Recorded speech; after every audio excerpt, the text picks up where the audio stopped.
It looks like we're going to get Teofimo Lopez versus Shakur Stevenson January 31st, 2026.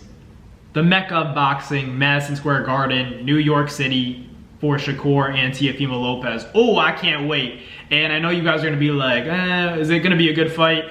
Because, Shakur is definitely going to come in as the favorite in that fight, and rightfully so. Despite, this being his debut fight at 140, I think that Shakur Stevenson is too good right now. And I have much love for Teofimo Lopez. This is just an opinion. This is my take. This is my analysis. I just don't see Shakur make a lot of mistakes. But will Teofimo be able to prove not only me wrong, but a lot of the boxing world, wrong by doing basically the impossible? And a lot of people can say, oh, bro, this is boxing. Anybody can get hurt. And while that's true, it's pretty hard to hurt a guy like Shakur Stevenson, let alone land a single shot. So that's what I'm saying. I think that in a decision fight, 12 rounds, Teofimo could win or Teo could knock out Shakur. But I think the most likely outcome is that Shakur Stevenson wins in a somewhat boring fight, 12 rounds by unanimous decision, because like I said, Shakur is so good. His reaction time is great. And something that's interesting to me is that Teofimo Lopez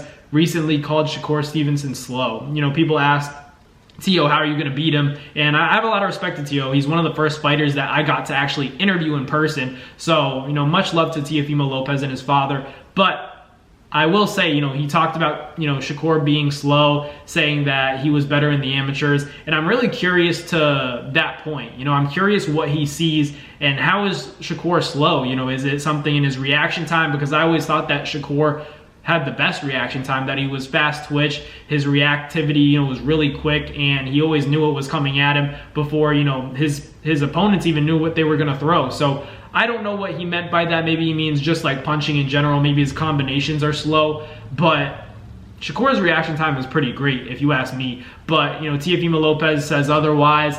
But we'll have to wait and see January 31st. That's just such a high stakes fight for both guys because, still, this is Shakur's first fight at 140 at the end of the day. Even though he's going to come in as the favorite, I'm picking him, but this is his first fight at 140, and he's not fighting any average 140 pounder. He's fighting arguably the best 140 pounder in the division who's a champion, Teofimo Lopez. And like I always say, every time we count Teofimo Lopez out, he shines. He really rises to the occasion whenever the boxing world is doubting him. But the thing is that those guys like Josh Taylor, where he was counted out, and he showed the world, how good he is. And then Lomachenko also shocked a lot of people with that performance.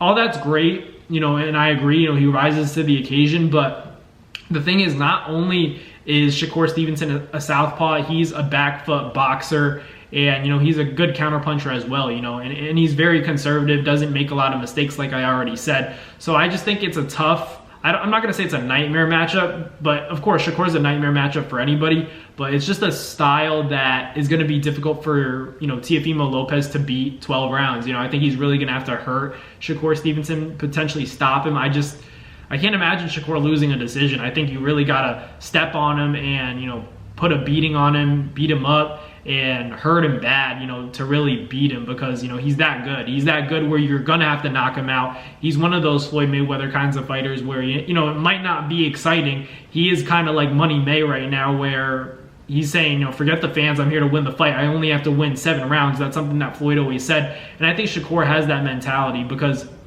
there's no secret Shakur has issues with his hands. He's been very vocal and open about the fact that, he has hand injuries, has hand problems. He doesn't stay too active. He takes breaks between his fights because his hands hurt, after every single fight. So he has to allow his hands to heal. And that's another thing. Like, as dominant as Shakur Stevenson is, we don't know how his hands are going to hold up against a guy like Teofimo Lopez because this could be the hardest, most physical and dirty fight that he's going to have to dig deep and show that he's a dog. Not that he didn't in the Zepeda fight, but that's a 35-pounder. 140 is different. Teofimo's much stronger, much more athletic, and very explosive at 140. He could even fight at 147. So Shakur, obviously he's going to come prepared, but we'll see how he holds up, in his first fight at 140. That's, a question that remains to be seen, but I really do like this fight a lot. And I'm happy it's right next to me in New York, so I'm going to get to cover that, interview the guys, but it's a tremendous fight. Right now I pick Shakur to win by decision, but